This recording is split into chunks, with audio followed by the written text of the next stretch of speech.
اعوذ باللہ من الشیطان الرجیم بسم اللہ الرحمن الرحیم سلام علیکم ورحمۃ اللہ وبرکاتہ۔ معزز طلاب گرامی، امید ہے انشاءاللہ آپ بخیر و عافیت سے ہوں گے۔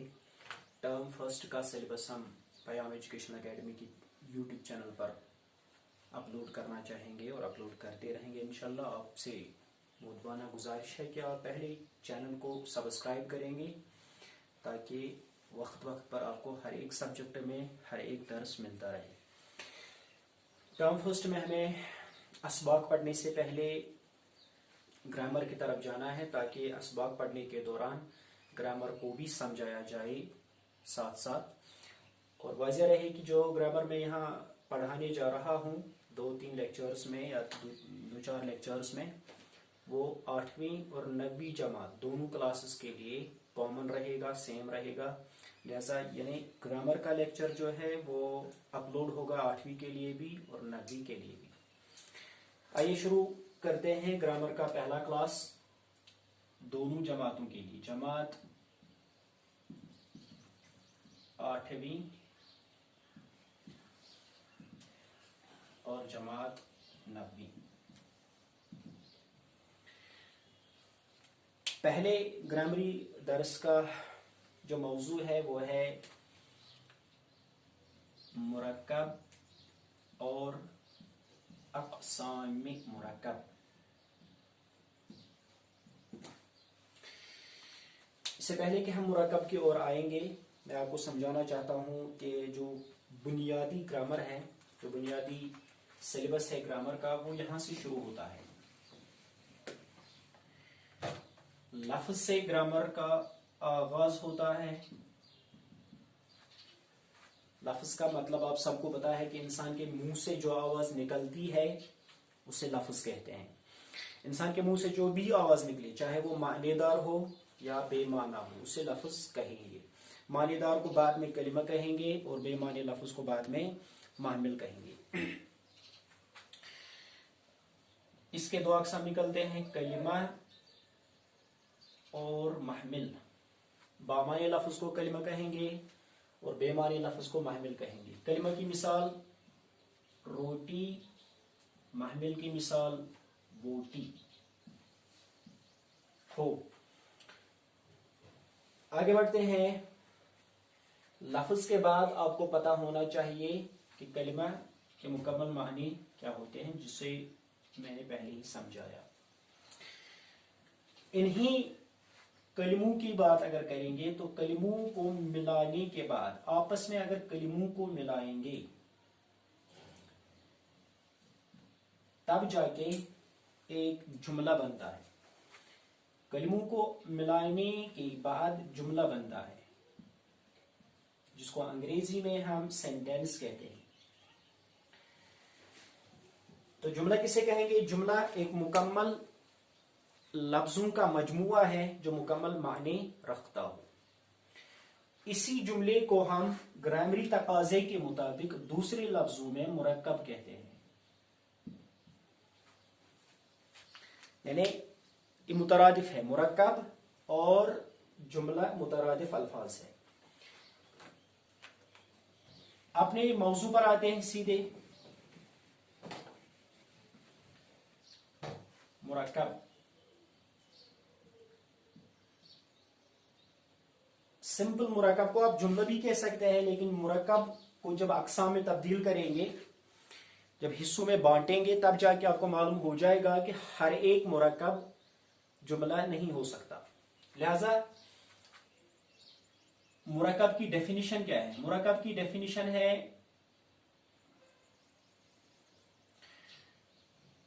لفظوں یا کلموں کا مجموعہ، یہ مرکب ہے۔ اب اگر انہی لفظوں کا یا کلموں کا مجموعہ مکمل معنی رکھتا ہے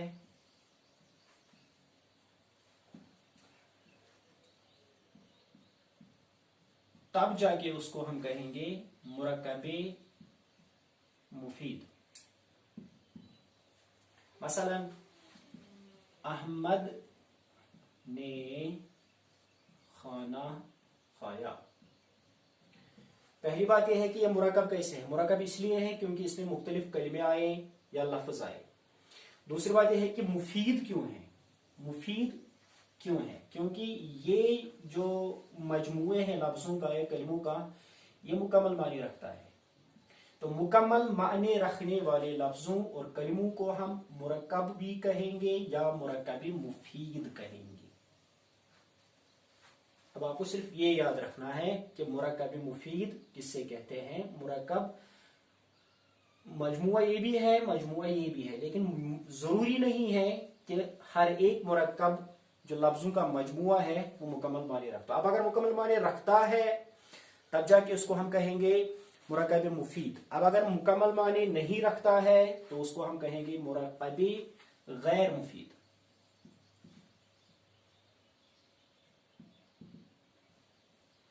مرکب غیر مفید کی مثال ہے احمد نے کھانا. بس اتنا. جب آپ یہ پڑھیں گے تو اس کو پڑھنے کے بعد آپ کی سمجھ میں مکمل معنی نہیں آتا ہے. جب آپ کی سمجھ میں مکمل معنی نہیں آتا ہے تب جا کے وہ کہلاتا ہے مرکب، لیکن مرکب غیر مفید. اور مرکب غیر مفید کا دوسرا نام ہے مرکب ناقص. اس میں نقص ہو. اس میں نقص کیا ہے؟ نقص یہ ہے کہ یہ مکمل معنی نہیں رکھتا.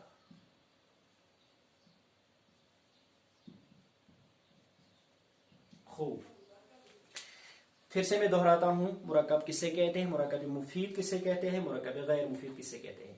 مرکب لفظوں یا کلموں کا مجموعہ ہوتا ہے جس کے دو اقسام نکلتے ہیں، مرکب مفید، مرکب غیر مفید. مرکب مفید کو دوسرے لفظوں میں کہتے ہیں مرکب تام. مرکب غیر مفید کو دوسرے لفظوں میں کہتے ہیں مرکب ناقص. مرکب مفید اس مرکب کو کہتے ہیں یا مرکب تام اس مرکب کو کہتے ہیں جب دو لفظ یا دو سے زائد الفاظ ملائیں گے اور ملانے کے بعد ایک مکمل سینس پیدا ہوتا ہو، مکمل معنی پیدا ہوتا ہو، یعنی جملہ بنتا ہو. اس کو ہم مرکب تام کہتے ہیں یا مرکب مفید کہتے ہیں. مرکب ناقص کا مطلب ہے وہ لفظوں کا مجموعہ جو مکمل معنی نہیں رکھتا ہو. اس مثال کے ذریعے واضح ہوگا.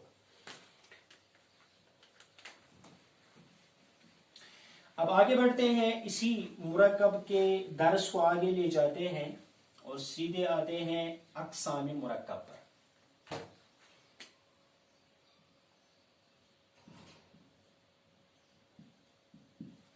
دو اقسام پہلے ہی بتایا میں نے، مرکب تام، مرکب ناقص. مرکب تام کے مزید اقسام نہیں ہیں، یعنی یہاں نہیں پڑھنے ہیں ہمیں. مرکب ناقص کے اقسام ہیں جو ہمیں ایک ایک کر کے پڑھنے ہیں. 16 اقسام یا 15 اقسام ہیں اس کے مرکب ناقص کے. پہلے ہی ہم نے لکھے ہیں. آپ اپنے سامنے گرامر یا اپنے سامنے کاپی رکھیے گا اور کاپی پر اچھے سے سن کر اپنے آپ واضح ہو جائے گا انشاءاللہ. لیکن شرط یہی ہے کہ آپ کاپی سامنے رکھیں گے یا کتاب سامنے ضرور رکھیں گے. مرکب ناقص کے اقسام میں سے سب سے پہلا مرکب جو ہے وہ آتا ہے مرکب اضافی.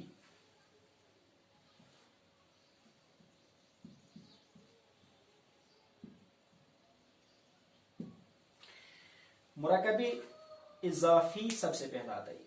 سب سے پہلے آپ کو، اس سے پہلے کہ آپ کو مختلف اقسام سمجھنے ہیں، آپ کو یہ سمجھنے ہیں الفاظوں کے معنی پہلے سمجھنے ہیں. جب الفاظوں کے معنی سمجھ میں آئیں گے تب جا کے آپ کے سمجھ میں مزید اس کی وضاحت سمجھ میں اچھی طرح آ سکتی ہے.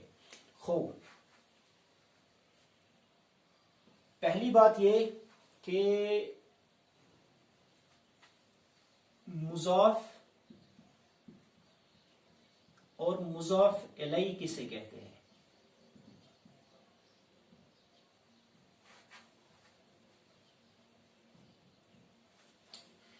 یہ ایک سوال نشان ہے. مضاف اور مضاف اگر آپ کے یہ سمجھ میں آیا، یہ بھی سمجھ میں آیا، تو اس کے بعد آپ کی سمجھ میں اچھی طرح آ سکتا ہے کہ مرکب اضافی کیا ہوتا ہے. اس کے اقسام جو ہے وہ بھی اچھی طرح آپ کو سمجھ میں آگے. لہذا غور سے سنیے گا. اور یاد بھی رکھیے گا مضاف اور مضاف الیہ. پہلی بات یہ تعلق آپ کو پتا ہوگا تعلق کسے کہتے ہیں. تعلق مینز واسطہ. واسطہ انگریزی میں اس کو کہہ سکتا ہے لنک. مرکب اضافی میں دو چیزیں آتی ہے. ایک چیز ہے مضاف اور ایک چیز ہے مضاف الیہ. خوب.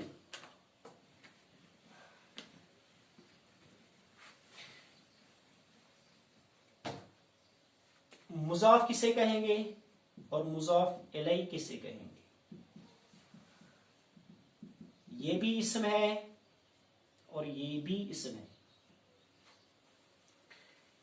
اس اسم کا تعلق ہوتا ہے یا اس اسم کا تعلق ہوتا ہے؟ پہلے ہم مثال لکھیں گے تاکہ آپ کی سمجھ میں اچھی طرح آئے. مثال ہے احمد کا قلم. وضاحت کے ساتھ اس مثال میں دو اسم ہیں، دو اسماء ہیں. ایک ہے احمد اور دوسرا ہے قلم. آپ بتائیں مجھے کہ احمد کا تعلق قلم سے ہے یا قلم کا تعلق احمد سے ہے؟ یہ بات سمجھنے والی ہے. اور اگر یہ بات آپ کو سمجھ میں آئی تو مرکب کے سارے اقسام آپ کی سمجھ میں آسانی سے آ جائے گی. یہاں سیدھی بات ہے احمد کا قلم، دیٹ مینس قلم کا تعلق احمد سے ہے نہ کہ احمد کا تعلق قلم سے.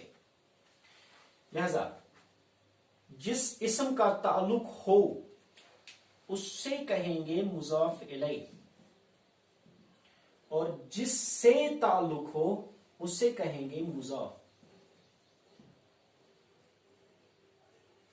پھر سے سنیے گا، جس اسم کا تعلق ہوگا، یعنی یہاں قلم کا تعلق احمد سے ہے، جس اسم کا تعلق ظاہر کیا جائے گا اسے مضاف، جبکہ جس سے تعلق ظاہر کیا جائے گا اسے مضاف الیہ کہیں گے.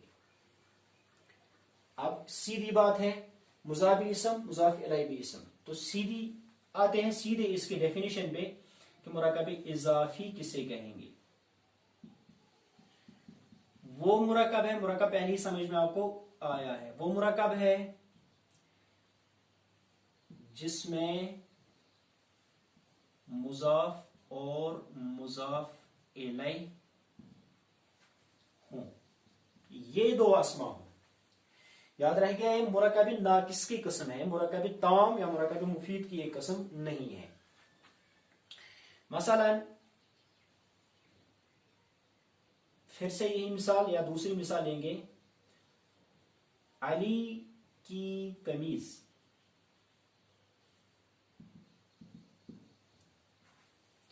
علی کی قمیض میں دو اسماء ہیں، ایک ہے قمیض ایک ہے علی. اس اسم کا تعلق اس سے ظاہر کیا گیا، اس اسم کا تعلق اس سے ہے یا اس اسم کا تعلق اس سے ہے؟ تعلق قمیض کا ہے علی کے ساتھ نہ کہ علی کا قمیض کے ساتھ. لہذا جس کا تعلق ہے اس کو مضاف کہیں گے اور جس اسم کے ساتھ تعلق ہے اسے مضاف الیہ کہیں گے. پھر سے بتاتا ہوں، مرکب اضافی کو واضح کرتا ہوں. مرکب اضافی کسے کہتے ہیں؟ مرکب اضافی اس مرکب کو کہتے ہیں جس میں مضاف اور مضاف الیہ آتے ہوں. مضاف اس اسم کو کہتے ہیں جس کا تعلق ظاہر کیا جائے، مضاف الیہ اس اسم کو کہتے ہیں جس سے مضاف کا تعلق ظاہر کیا جائے. تو یہ تھا سمپل سا ایک درس، مختصر سا درس. اسی درس کو ہم دوسرے دروس میں، اسی موضوع کو دوسرے دروس میں ہم آگے بڑھائیں گے. فی الحال پہلے درس میں اتنا ہی. والسلام.